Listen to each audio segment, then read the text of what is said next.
Hello. नमस्कार दोस्तों, मेरा नाम है अजय कुमार साहनी और आप सभी लोगों का स्वागत है मेरे इस यूट्यूब चैनल साहनी कंस्ट्रक्शन में। तो आज की वीडियो हम फ्रेंड बात करने वाले कंप्रेसिव स्ट्रेंथ ऑफ क्यूब के फॉर्मूला के बारे में, साथ ही क्यूब से रिलेटेड जितने भी इम्पोर्टेंट पॉइंट हैं सभी के ऊपर हम बात करने वाले हैं। तो प्लीज़ वीडियो को बड़े ध्यान से लास्ट तक देखते रहिए ताकि सभी चीज़ें आपको सही तरीके से पता लग सके। ठीक है, यदि आप सिविल इंजीनियर हैं तो आपको इसके बारे में पता होना बहुत ही ज़्यादा ज़रूरी है। ये देखिए आपके सामने सिंपल एक जो है मेरा इस तरीके से कंक्रीट क्यूब है, जिसके यदि आप साइज़ पता करेंगे तो वो 150 mm इसकी लेंथ होती है, 150 mm इसकी विड्थ और 150 mm ही इसकी जो है हाइट होती है। यदि सिंपली हम इसकी बात करें क्यूब मोल्ड की तो उसका साइज़ होता है 150 इंटू 150 इंटू 150 इन mm में। यदि आप इसी के यदि बात अब सेंटीमीटर में करेंगे तो 15 इंटू 15 इंटू 15 ये सेंटीमीटर में यदि हम बात करें तो ठीक है ना। तो ये mm में है और ये मेरा सेंटीमीटर में है। तो हम बात करते हैं कंप्रेसिव स्ट्रेंथ के फार्मूला के ऊपर। तो इसके फार्मूला को कैलकुलेट करना बहुत ही ज़रूरी होता है, क्योंकि लेबोरेटरी में जो हम टेस्ट करते हैं आफ्टर 7 डेज़, आफ्टर 14 डेज़ या फिर आफ्टर 28 डेज़, तो वहाँ पर हमें जो है उसका लोड मशीन के थ्रू मिलता है और उसके बाद हमें इसे कंप्रेसिव स्ट्रेंथ जो है बाय यूजिंग फार्मूला हमें पता करना होता है। ठीक है ना। तो सबसे पहले आपको ये पता होना चाहिए कि 1 किलो न्यूटन में जो 1000 न्यूटन के बराबर होता है। ठीक है ना, 1 किलो न्यूटन किसके बराबर होता है? 1000 न्यूटन के बराबर होता है। और एक कंप्रेसिव स्ट्रेंथ का फार्मूला क्या होता है ये भी आपको पता होना चाहिए। कंप्रेसिव स्ट्रेंथ का जो फार्मूला होता है, लोड जो आपका जो बाई कंप्रेसिव मशीन के थ्रू आ रहा है लोड इन न्यूटन और divide by area of cube in mm square. ठीक है ना, सिंपल है, जो भी आपका लोड आ रहा है न्यूटन में रखना होगा और नीचे area of cube in mm square, simple सी बात है। ठीक है ना।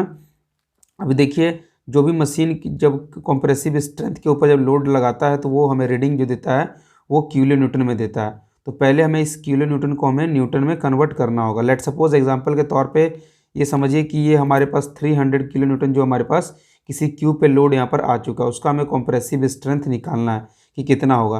तो सिंपली आप इस किलो न्यूटन वाले लोड को आपको न्यूटन में कन्वर्ट करना होगा। तो सिंपली लोड इन न्यूटन जो हो जाएगा 300 इंटू में 1000 न्यूटन। तो ये मेरे पास 3 लाख न्यूटन यहाँ पर जो है निकल के आ रहा है। ठीक है, और एरिया ऑफ क्यूब सिंपली जो है एरिया फॉर्मूला आपको पता है लेंथ इंटू विड्थ होता है, तो 150 इंटू 150, तो एरिया ऑफ क्यूब कितना आ रहा है 22,500।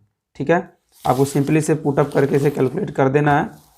कॉम्प्रेसिव स्ट्रेंथ जो हो जाएगा ऊपर 3 लाख नीचे 22,500। इसे आप सॉल्व करेंगे तो इसका कॉम्प्रेसिव स्ट्रेंथ इसका क्यूब का कितना आ जाएगा 13.33 न्यूटन पर mm स्क्वायर। ऊपर न्यूटन था नीचे mm स्क्वायर था, इसलिए न्यूटन पर mm स्क्वायर किसके लिए 300 किलो न्यूटन क्यूब के लिए। ठीक है, जो कि ब्रेकेज जो मशीन के थ्रू जो हमारे पास लोड आया था 300 किलो न्यूटन, उसका कॉम्प्रेसिव स्ट्रेंथ कितना आएगा 13.33 न्यूटन पर mm स्क्वायर।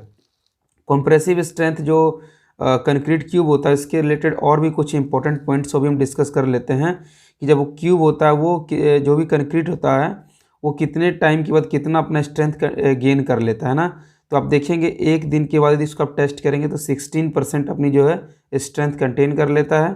यदि आप 3 डेज़ की बात आप देखेंगे उसके टेस्टिंग करेंगे तो 40%, after 7 days 65%, 14 days 90%, 28 after 28 days के बाद देखेंगे तो आपका जो 99, और आफ्टर 28 यानी कि 30 डेज़ या 30 जितना भी इसके बाद देखेंगे आफ्टर 28 डेज़ के बाद तो वो अपना जो स्ट्रेंथ कम्प्लीटली 100% जो है कंटेन कर लेता है। राइट, इसके अलावा और हम देखते हैं अकॉर्डिंग टू IS कोड जो हमारे पास दिया हुआ है 456/2000, उसमें जो फ्रीक्वेंसी रेशियो होती है, यदि आप किसी भी कंस्ट्रक्शन साइट पे यदि आप कास्टिंग करवाते हैं और वहाँ पर यदि आप 1 क्यूबिक मीटर से लेकर 5 क्यूबिक मीटर के बीच में यदि आप कंक्रीटिंग करवाते हैं तो वहाँ पर आपको जो क्यूब का सैंपल आपको एक फिलअप करना होगा।